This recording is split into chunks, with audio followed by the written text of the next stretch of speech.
अगर पोर्ट पे माल आ गया है तो वो आपने पकड़ा हुआ है, उस पर टैक्स ले रहे हैं आप। मुलाजमीन आपके पास जकड़े हुए हैं, वो आपके अलावा तो किसी तनख्वाह नहीं लेते, उनसे लेते हैं आप टैक्स। फैक्ट्रियों में जाके इकट्ठा करते हैं, जो इसमें से आधा माल का टैक्स इकट्ठा होता है, आधा नहीं होता। अभी तक आप क्या कर रहे हैं? कुछ भी नहीं है, कुछ भी नहीं है। हकीकत पे मबनी कोई बात नहीं है। जैसा कि किलोग्राम, लीटर, तो पैसे का पैमाना जो है वो क्रेडिट सिस्टम होगा कि कौन अमीर है कौन गरीब है, आज खाना भी खाया किसी ने कि नहीं खाया, या अचानक आज किस तरह किसी के साथ बढ़ गए। नुकसान होता है ना, मुल्क के पैसे का नुकसान होता है। अस्सलाम वालेकुम। जैसा कि मेरी लास्ट वीडियो से लेके आज तक मैं तकरीबन 10 दिन के बाद ये वीडियो बना रहा हूँ। इन 10 दिनों में मैं इस्लामाबाद में था, जहाँ के मैं पहले भी जाता रहता था, लेकिन इस थ्योरी, इस फार्मूला को रेडी करने के बाद, उसको प्रैक्टिकल करने के बाद लोगों तक पहुँचाने के लिए, मुतल्लिका अदालों तक पहुँचाने के लिए मैं गया। मैंने सुप्रीम कोर्ट, FBR, शरीयत council, department of science and technology, COMSATS, IT park, NADRA headquarter, Pakistan stock exchange, Bahria university और मुख्तलिफ जगहों पे गया, मुख्तलिफ चैनल्स में गया, जहाँ मैंने अपनी थ्योरी रखी। थ्योरी, मेरा फार्मूला जो है वो जब मैंने बेहतरीन लोगों के सामने रखा, जो कानून के पाकिस्तान के बेहतरीन माहिर थे, जो FBR के बेहतरीन माहिर थे, जो है इस्लामी नज़रियाती कौंसिल के मेंबर थे, जिन लोगों में नादरा हेडक्वार्टर के लोग थे, एक्स ब्यूरोक्रेट थे, हर शख्स के सामने रखा मैंने। अब मसला जो है वो थ्योरी में, फार्मूला में नहीं था। मसला ये आ रहा है कि हमारे जो निज़ाम है, जो पहला निज़ाम है, उसको इकट्ठा कैसे किया जाएगा। जैसा कि FBR के एक IR मज़हर अली मीर साहब ने कहा, BDTR IT हैं, उन्होंने कहा भी हम जो है इन सबको इकट्ठा कैसे करेंगे। एक और मेंबर से बात हुई, वो कहते हैं जी मेरी सैलरी में से 5 लाख रुपए टैक्स कटता है सालाना, और उसके बाद मैं अशिया पे भी टैक्स देता हूँ। तो मैं देखता हूँ कि दूसरे टैक्स नहीं दे रहे, मैं खुद इस निज़ाम में को दुरुस्त नहीं कर पा रहा। इसी तरह एक modern science and technology and IT department में थे मजर साहब, उन्होंने बहुत ज़बरदस्त फार्मूला पेश किया। मेरे फार्मूला के साथ एक दूसरा फार्मूला भी पेश किया। उन्होंने कहा कि FBR को अगर कलेक्शन में मुश्किल पेश आती है, PhD डिग्रीज जो है वो स्कॉलरशिप पे ला दें, लोगों को स्कॉलरशिप दें, और जो IT में माहिर है उसको PhD करवाएं, IT में PhD करवाएं FBR के हवाले से, जो इकोनॉमिक्स में माहिर है उसको FBR के हवाले से PhD करवाएं, जो मुख्तलिफ सब्जेक्ट्स हैं जो इसके साथ रिलेटेड हैं। यानी गवर्नमेंट चाहे तो ये सारे काम हो सकते हैं, लेकिन ये इतना अरसा सब लोग सिर्फ जाते हैं और अपने रूटीन वर्क्स करके वापस आ जाते हैं, कोई तब्दीली की बात, कोई उसको इम्प्रूव करने की बात नहीं करता। नुकसान होता है ना, मुल्क के पैसे का नुकसान होता है। और इसके ऊपर नैले पे दैला देखें, मैं यहाँ पे बात कर रहा हूँ कि तमाम अदारे FBR के साथ कनेक्ट करेंगे, तमाम अदारे अपना अपना डाटा मुहैया करेंगे, लोगों का डाटा इकट्ठा होगा, पैमाना क्रिएट कर रहा हूँ। और वहां पे देखें कि FBR में भी 3 डिपार्टमेंट बनाने की बात हो रही है। 3 डिपार्टमेंट का मतलब है कि अगर पहले एक हेड चला रहा था, एक बड़ी सामी थी, एक बड़ी नौकरी थी जिसके साथ 4 गाड़ियां थी, बड़ा महल था, 20 नौकर थे, अब वहां पे 3 सामियां बनेगी। वहां पे अगर पहले 26 मेंबर थे तो हर अदारे में 15-15 बनेंगे। अगर उस बिल्डिंग में 40 गार्ड्स काम कर रहे हैं तो 3 बिल्डिंग्स बनेगी और 100 गार्ड्स काम करेंगे। और ये क्या है? ये कोई सिंसियरिटी नहीं है। आप किसी चीज को जब तक बुनियादी मसला हल नहीं करेंगे, नहीं उसको दुरुस्त कर सकते। मुझसे सवाल करते हैं, फिर कहते हैं जी देखें आप तो वर्क नहीं मुकम्मल करके आए। मैंने कहा अगर आपको यानी कि इस ऑर्डिनेंस के तहत ये टैक्स नाफिज हुआ, इस ऑर्डिनेंस के तहत ये टैक्स नाफिज हुआ, इस ऑर्डिनेंस के तहत ये टैक्स नाफिज हुआ, और उसके बाद भी आपके पास तमाम डाटा मुकम्मल नहीं है, तमाम जो हैं वो मामलात क्लियर नहीं है, आप टैक्स इकट्ठा नहीं करते, तो पुराने निज़ाम को मैंने क्या करना है? मेरा यही तो इख्तिलाफ है कि आपने इतनी चीजें बनाई हुई हैं, इतनी चीजें इकट्ठी की हुई हैं। ठीक है, एक एक करके चीजें शामिल हुई थी, ये हमें पता होना चाहिए, कब शामिल हुई थी ये हमें पता होना चाहिए, लेकिन टैक्स कलेक्शन की बात हो रही है, तो आप जीरो है। अगर पोर्ट पे माल आ गया है तो वो आपने पकड़ा हुआ है, उस पर टैक्स ले रहे हैं आप। मुलाजमीन आपके पास जकड़े हुए हैं, वो आपके अलावा तो किसी तनख्वाह नहीं लेते, उनसे लेते हैं आप टैक्स। फैक्ट्रियों में जाके इकट्ठा करते हैं, जो इसमें से आधा माल का टैक्स इकट्ठा होता है, आधा नहीं होता। अभी तक आप क्या कर रहे हैं? कुछ भी नहीं है, कुछ भी नहीं है। हकीकत पे मबनी कोई बात नहीं है। आप एक नौजवान को CSS कंप्लीट करने के बाद अफसर भर्ती करते हैं और उसको कहते हैं जाओ भाई उस जगह पे जाके 10 लाख रुपए टैक्स इकट्ठा करके लाओ।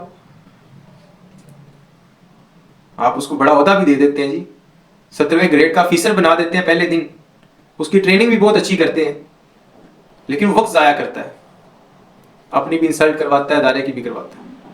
वो जाता है, उससे ज़्यादा ट्रेंड लोग वहाँ बैठे हुए हैं, वो उसको ऐसी बातें बताते हैं कि जो उसके वहम गुमान में नहीं है।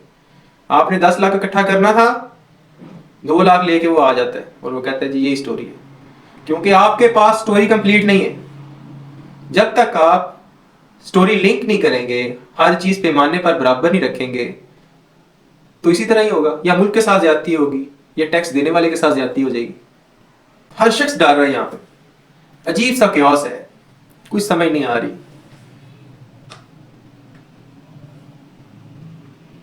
टैक्स लेने वाला भी डर रहा है कि ज्यादती हो गई तो गवर्नमेंट तो मुझे शायद अवार्ड दे ना दे, लेकिन जो है ना ये जो है ना अदालत में मुझे सीट लेगा, मेरा मेरा निज़ाम सारा खराब हो जाएगा। जो टैक्स देने वाला है वो इस वजह से डर रहा है कि कहीं मुझसे ज्यादा ना ले लें, और इस वजह से ज्यादती हो रही है क्योंकि अदम इत्मीनान है।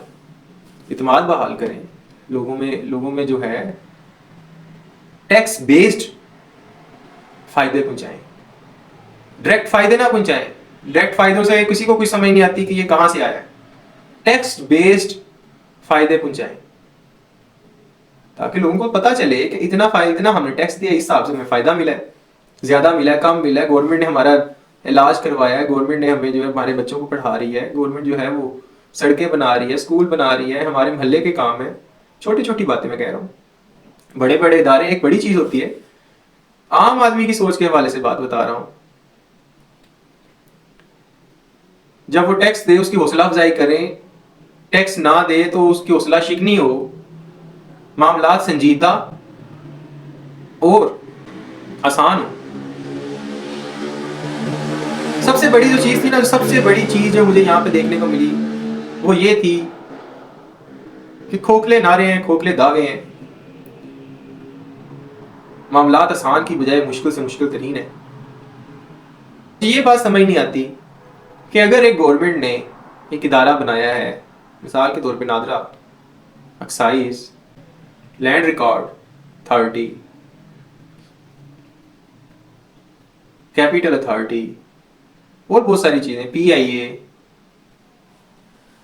वापडा, SNGPL, बहुत सारे इदारे हैं, गवर्नमेंट ने हर एक इदारा बनाया है। अब क्या गवर्नमेंट इतना भी राइट नहीं रखती कि उस इदारे को कहे कि अपना जो डाटा है वो हमारे इस सिस्टम के साथ लिंक करो? बहुत बड़ी बात है। ठीक है, पेपर वर्क और सॉफ्टवेयर वर्क और बहुत सारी चीजें करने वाली हैं अभी, लेकिन शायद इतना भी मुश्किल नहीं है जितना मुश्किल बना दिया गया है। सारा दिन ऑफिस में वक्त जाया कर करके सैलरी ले रहे हैं और कुछ नया करने की एक्साइटमेंट नहीं है। मैंने अभी आपको मिसाल दी कि आप CSS इम्तिहान के बाद नया स्टाफ भर्ती करते हैं, नौजवान होता है वो, उसमें बहुत कुछ करने की लगन होती है। यानी वो आपकी B टीम है, लेकिन आप उसको A टीम में खिला के और अपना नुकसान करवा लेते हैं। ट्रेनिंग के लिए आप उसको 2-3 साल भी नहीं देते, 2-4 माह की ट्रेनिंग में क्या होना है। और आप चाहते हैं कि हर शख्स जो है वो आपके साथ बेहतरीन रवैया रखे। गवर्नमेंट का क्या रवैया है, अदारों का क्या रवैया है, ऑफिसर्स क्या कर रहे हैं? आम आदमी, आम शहरी शायद इतना ज्यादा लेजी नहीं है जितने ज्यादा लेजी हमारे ऑफिसर्स हैं। बात करो तो मिलते नहीं और वक्त जाया करते हैं। एक जगह पर मेरी बहस हो गई, गार्ड्स के साथ। तो मैंने कहा भाई बात करवाओ मेरी उस ऑफिसर से। वो कहते हैं जी पहले आप उसका नंबर लेके आओ, कोई रास्ता बताओ, वो इजाजत देगा तब आप मिल सकते हैं। मैंने कहा मैं एक आम आदमी हूं, मेरे पास उसका कोई नंबर नहीं है, मुझे हो सकता है उसका नाम भी पता ना हो, मैं तो उस ओहदे से बात करने जा रहा हूं। वो कहते हैं जी आप इस तरह नहीं जा सकते, पहले आप इजाजत लेके आए। क्या वो फिर अंदर बैठा रह गया, मैं बाहर बैठा रह गया, ना उसको पता कि बाहर कौन मिलने आया है और ना मैंने उस तक अपनी स्टोरी पहुंचाई है। सिक्योरिटी के नाम पर इतने इतने जो है वो मसाइल। मैंने फिर गार्ड्स को कहा कि आप सिक्योरिटी में बैठे हैं, चिड़ियाघर के बाहर भी जो है ना वो शेर का सिक्योरिटी के लिए जंगला लगाया जाता है, ताला भी लगा होता है, जिसने मिलना है टिकट का खर्चा जंगले के बाहर तक है, अंदर जाना तो जी पहले जी आपको इजाजत लेना पड़ेगी। तो निकालो फिर उन शेरों को, मुझे भी स्टोरी समझ आए। कोई किसी के पास जवाब नहीं है, हर शख्स सिर्फ वक्त जाया कर रहा है। जब आप वक्त जाया करोगे, देखें छोटे छोटे अहदेदार जो है वो पुलिस ही नहीं बना सकते, पुलिस ही बनानी है पार्लियामेंट ने, अदारों के हेड्स ने मिलके, वजीरों ने बैठ के। अगर आप लोग काम करने की बजाय सिर्फ एक दूसरे की पगड़ियां उछालने की तरफ, तनकीद की तरफ आपकी तवज्जो होगी, तो कौम और मुल्क का पैसा जाया हो रहा है, कैसे तरक्की कर सकते हैं आप। सुप्रीम कोर्ट में नाम रजिस्टर के नाम पे कि आपकी जो है रजिस्ट्रेशन हो रही है, आप जहां जा रहे हो आपका जनरल रिकॉर्ड रखा जा रहा है, कम से कम 15 लाख के रजिस्टर लग रहे हैं सालाना। जो मेरी उनकी बहस हुई है और वो मानते हैं।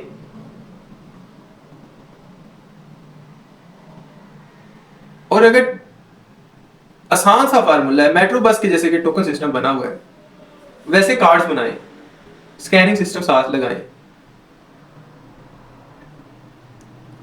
पर पीस स्कैनिंग सिस्टम जो है वो 8-10 हजार से ज्यादा का नहीं है, और हर कार्ड जो है तकरीबन 100 रुपए से ज्यादा का नहीं है। 10-12 जगह आप अपने सिस्टम लगाएं, 1000 कार्ड्स बनवा लें, बताएं कि वो 1 साल का नहीं, वो 10 साल का आपने कितना खर्चा किया। सिक्योरिटी बैरियर्स हैं, इस्लामाबाद में दाखिल हों, अदारों तक जाएं, आपको गजा का मंजर नजर आएगा, गजा का मंजर।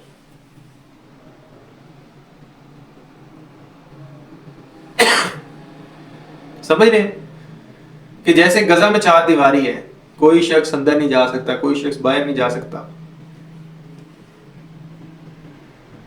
हर शख्स जो है वो सिर्फ एक लाइन में चलेगा, उससे ज्यादा वो बात नहीं कर सकता। इंशाल्लाह नेक्स्ट वीडियो। अल्लाह हाफिज़।